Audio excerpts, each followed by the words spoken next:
Hey guys, what's up? It's Darkmech here and I'm back in UBRS with an updated challenge mode guide for this long ass instance. So guys, to start off, on the first floor we're going to pull the left room, the middle pack and the right room. Now I'm going to show you what the worst grip in challenge mode fucking history looks like. There it is, I've left one mob out and a lead belcher right next to the cannon, and our magma totem has pulled the other lead belcher and the two wargs up the top. So a outstanding start. Now guys, a couple of mobs to mention in here. The berserkers, they have a cleaving dot with a massive range and it does massive damage, so watch where you're facing them and watch where your party is. Another mob are the warcasters. They cast the shrapnel storm.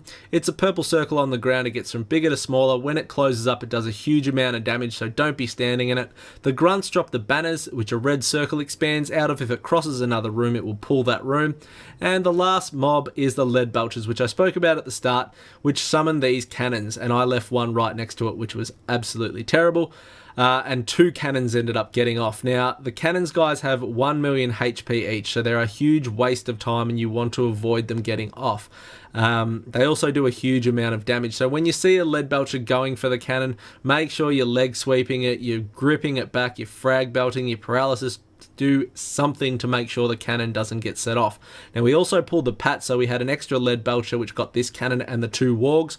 With the wargs, guys, just watch out for the maul they do. It's a frontal cone attack and you don't want to be standing in it. I think Mix actually ended up rolling into him while he was eating his donut and perished at the start. GG Mix. So what we're going to do, guys, on this next level is we're going to pre-pot and we're going to go and pull the 3 packs up the top. Drop Defile, pop your army, and then you want to grip them all up a lot better than we did at the start and just go big nasty on them. So again, stuns, super important up here. With a DK, obviously this strat's possible. If you don't have a DK, you may need to use the boxes or the rooms to line of sight. Again, you can see the lead belchers going for the cannons, gripping them back. Just make sure you're trying to lock these guys down as hard as you can. And you can see quite decent AoE DPS in this group. There's actually a carry, but our carry was quite decent. I was doing 80k on that pull, so certainly it helps out. So now we're moving up the ramp. Once the 7 packs are killed, the doors open and we move up into Orbender's room. Now you can see there's all these power traps on the outside. You need to disable them to start the boss encounter. Now what we do is I just grab the mobs here, Mix builds up his stacks, and we leave 1 conduit up. Now the reason being is we all want to get into position, do a countdown, pre-pot, and then activate the boss. Can't stress you enough about pre-potting, guys. So with Orbender, we leave the 1 up, we do our countdown, we pre-pot, and away we go. Now guys, with Orbender, a nice little trick is to have your ranged stand on the corners. He'll do this shrapnel blast. It'll mean, I think it's called shrapnel nova, sorry. If you're standing on the corners or on the ramp and you run down, you will not get hit by that, and that's a huge help. At 75%, 50%, and 25%, he will cast this power conduit. Generally what we do is at 75% you will get 2 conduits up. We disable 1 and we leave 1 till about 52%. We then pop that and we push him under 50%, meaning we skip this phase. The problem was the damage was going too fast and we missed it here, so we've had to do it at the end.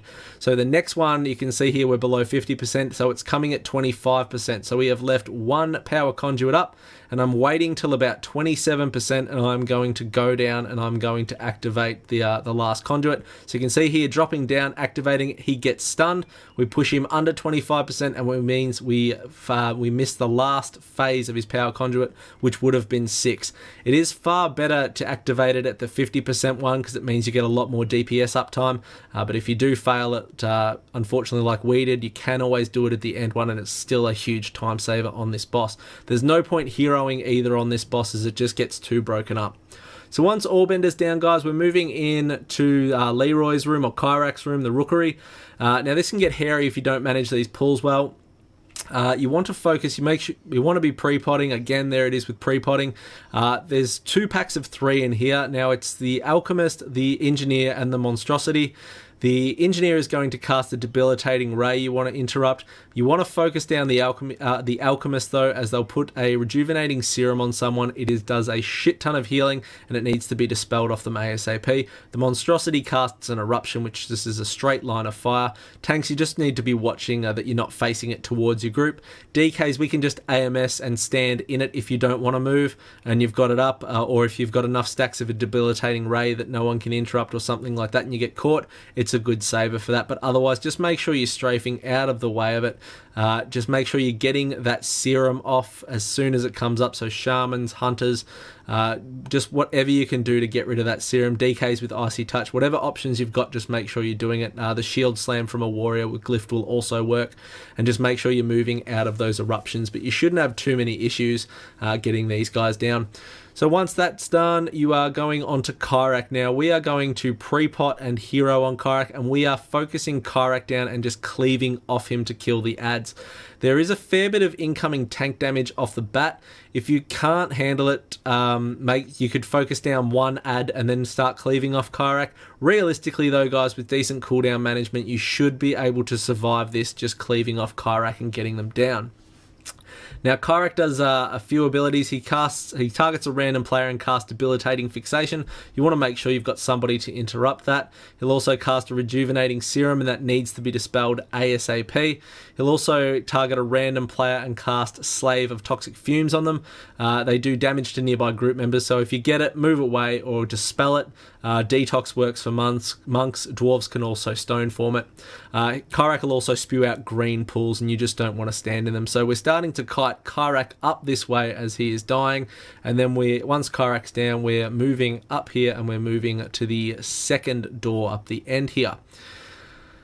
Now guys, what we're going to do here is we're going to pull the two ogres here, and I'm going to body pull the group that was just to the left. You want to get down to the bottom here, drop your defile, and you're going to line of sight them around this corner. Now in this pack, you're going to get 3 veterans and you're going to get 2 ogres. There's also an elite, in there. Now the elite does a charge that does a lot of damage and will knock you off the edge. If everybody stands in melee range though, that charge will never go off. So make sure everybody's standing in melee range. And then the charge won't go off. The veterans cast a shield slam that you can outrange if you need to. These ogres need to be soothed or dispelled ASAP, as the enrage just fucking owns you. As you can see there, I just perished.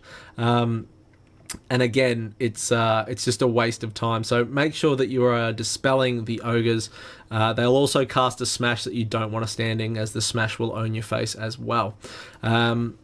So next what we're doing, guys, is we're going to move up. You just need to watch out. There is a padding ogre. There's also 2 other padding mobs that come through this. You can see we're at 36 of 65 here, which sets us up perfectly for the last 2 ads before Zayla.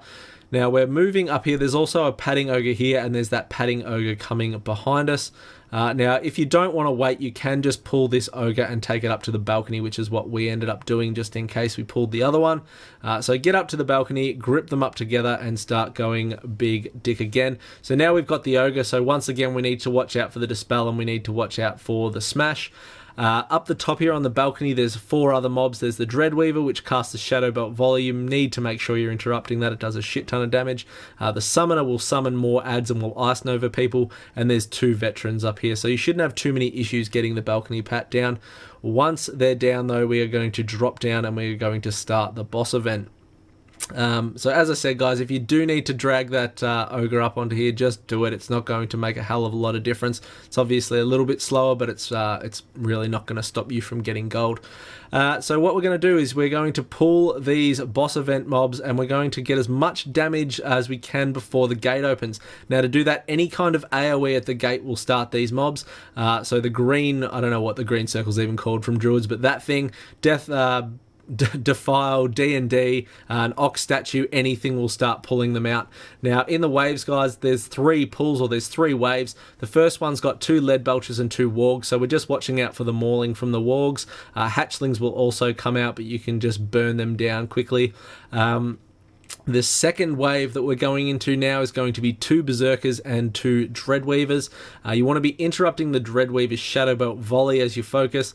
The Dreadweaver will also cast a thing called Veil of Shadows. It's a debuff that goes on a random player and it reduces incoming healing by 75%. So you want to interrupt it or have someone that can decurse.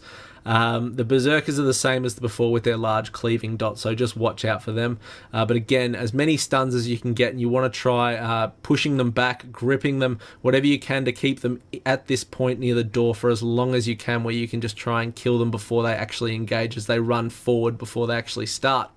The third wave, guys, is 2 summoners, 1 veteran, and 1 engineer. So again, that debilitating ray you need to watch out for. The summoners, you don't want them to summon more adds, and the veteran will do his shield slam the same as before. So once they're down, the Sky Reaver comes out, and you want to start getting the Sky Reaver down ASAP. You want to put as much damage into him as possible. You can see we're getting quite a bit. It'll do a lap of the entire room. When it lands, it's going to cast a Fire Breath. So once he lands, guys, he's going to do a Fire Breath. Generally, he's not going to go the way which the tank's facing. Funny enough, it went the way the tank was facing. That'd be fucking right. So once Farbick's down, guys, start smashing all your deeps into Farbick. Get the Sky Reaver down first, though. There is a bug if you drop the Sky Reaver quick enough where Farbick will just get off and won't move. We obviously didn't get it this time, and I think they may even have fixed it, but it is worth noting that that sometimes can happen, and it is obviously makes this encounter a lot easier. Now, Farbick has a couple of abilities I'll quickly go over for you. Farbick, he'll throw an imbued iron axe, which is basically Ravager, which you can see floating around the room. You don't want to get hit by it, so just keep your eye on that. He'll also do a thing called Iron Reaver, which is a charge. You can dodge that once you're targeted if you start strafing. You also want to make sure that there's not more than one person getting hit by that charge, so try and spread out and not have 2 people standing in the same path for that. Otherwise, both will get hit and it does a shit ton of damage. He'll also cast an ability called Iron Axe on a random player, which can't be avoided. It's just a dot that does quite a bit of damage. Farbick himself does do quite a bit of damage as well. You can see I've sort of taken a bit of an ass pounding. You just want to make sure that you are moving out of the way of those axes, though, and you realistically shouldn't have too many issues after that, but you do have to be a little liberal with your cooldowns and your health pots. So once Farbick's down, guys, moving into the next room, we're going to go up this ramp and we're going to go into this next pool, which can get a little bit nasty. It's an Ogre, a Leadbelcher, a Berserker, and a Warg. Now, the big focus in here is the Ogre. The reason the Ogre is the big focus, guys, is that it will cast a fear. It also does this smashing walk, and generally what happens is you will get feared, and then it will smashing walk over the top of you and kill you. Now, an easy way to avoid this is once the Ogre has done its smashing walk, start running the fuck away. About 3 to 5 seconds after it does the smash, it will put its head back and do a fear. If you've ran far enough away, however, you won't get feared. So a really handy tip through that, as you don't want to waste Tremor Totem in this room. So once you get them down, you're avoiding the Warg's Maul again. We're moving down to this next pool. Now, this next pool can get a little bit nasty too. We're going to wait the 10 seconds for pre-pot. And what we're going to do is I'm going to pre-pot, I'm going to pop Army, and we are going to pull the 3 Ogres down here and the 3 Drake Keepers. Now, the Drake Keepers will eventually try and release the traps in the room. There's one to the left and one to the right, which is the large traps that contain the whelps, and there's one in the middle that has the Drake. Now, we don't want the one in the middle to get out. If the whelps get out, it's not really a problem. It's just padding for Mix to make him feel better about himself. But if the Drake gets out, it's a hell of a lot of HP and it's a lot to kill. Now, you can see our Shamans run in, wait about 5 seconds, and then you're going to drop your Tremor Totem, and you can see the fears going off, and the Tremor Totem just breaks them and makes life a hell of a lot easier. Your range can also outrange them if they're standing in the corners or the edges of the room. They won't get feared, but the fears can really kill you. So, as I said, if you've got a Shaman in your group, run into that pool, count to about 5 seconds, drop your Tremor Totem, and you should be fine. But big focus is on those Ogres, and when the Drake Keepers go, just grip them back in, stun them, whatever you can do. You also want to have somebody, as we did while we're doing that pool run, onto the bridge and start the RP. For Ragewing, it just means that he'll be up here ready to go when you're ready to pull, and you'll save yourself a fair bit of time. So the 4th boss, Ragewing, for this you want your range to be standing on the back rows of the bridge away from melee, and the reason being is he's going to do it now. He'll spit a magma spit, and you can see Ketta's just put it in a really awesome spot there on the back and in the corner. Then what you want to do is you want to move into the middle so you can dodge this engulfing fire. Ketta quite lucky there, because if it had gone the other way, he would have been completely fucked. And you can see even through AMS there, I still got caught with the breath, so it can be a little bit buggy and dicky sometimes. Now what we do here is at 70%, he is going to piss off and these whelps are going to come. We all just stack up in the middle, pop a defile down, mass grip, cap totems, whatever you've got to do, and just get them down. It's a lot easier just stacking up and healing through it than it is trying to spread away. You can see that magma spit. So when he comes back, he's going to magma spit again, and you want to be on the back row. You can see that magma pool is in a really, really shit spot. It's rinse and repeat again, guys. Pretty much he'll do the magma spit, bit of damage. He's then going to do the engulfing fire, and at 40% he is going to take off again. So here comes the engulfing fire, and I'm waiting for AMS to come up this time, and this time AMS doesn't get broken and is fine. Generally it's pretty good, and then another fucking magma pool right under us. So you really need to watch where you're putting the magma pools down. They're really, really shitty locations. The fireballs that come down from Ragewing through this phase realistically don't do a lot. If you can move out of the way, absolutely do, but otherwise they're not too bad, but don't be standing in the magma pools. Now after that last 40% fly off, he is going to come back and land. Use your combat pots here, your second pot, and just try and get him down as quick as you can. Again, you still need to be watching out for magma spits in this one. You can see he's got 2 stacks of enrage at the moment. Make sure you've got somebody tranking or soothing that off as you're going, and just get him down. Once he lands, you shouldn't have too many problems on that boss getting him down. It's just the engulfing flame that you do need to watch out for, as it can be a little bit buggy and hit people even if you do get all the way over. Now we used to invis this. What we do now is we death run. So you can see Ketta's gone in prow.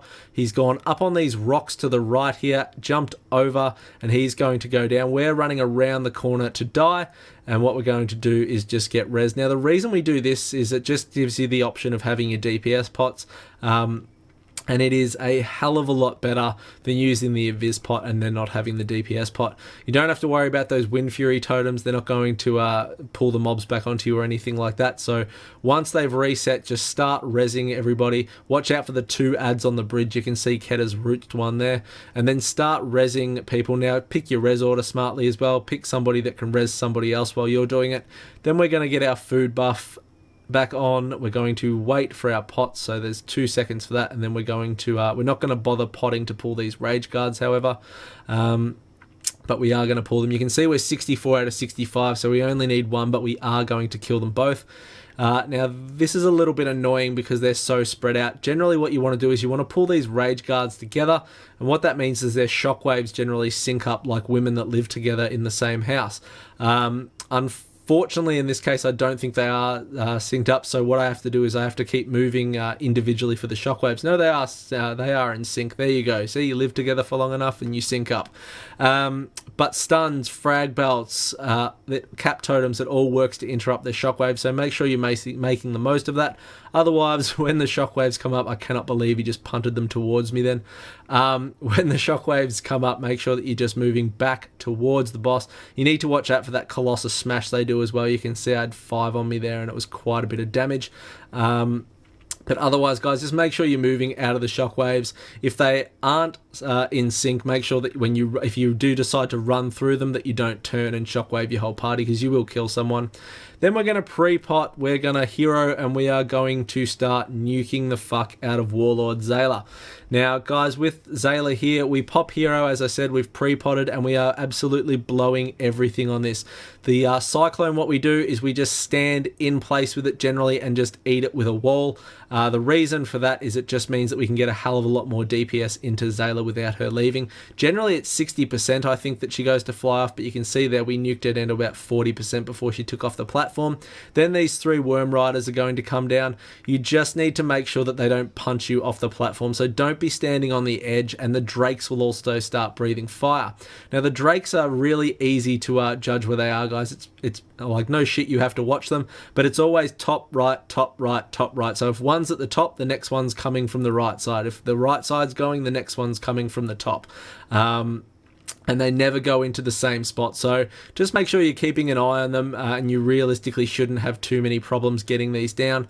Zayla will come back down after 25 seconds, and again, it's just a matter of just getting her down then and not standing in the bad stuff. So the last boss, realistically the worst thing that can happen is that you get punted off the edge by the 3 ads, so just make sure you're close to the middle for them. You're keeping an eye where the Drakes are, because the fire does quite a bit of damage as well.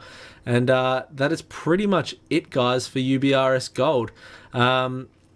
If I've missed anything, please do let me know and I'll add it in via annotations, but I think I've covered off everything in this instance. If you've got any questions at all, please do hit me up. And otherwise, guys, thank you very much for checking out the video, and I'll see you all next time. See ya.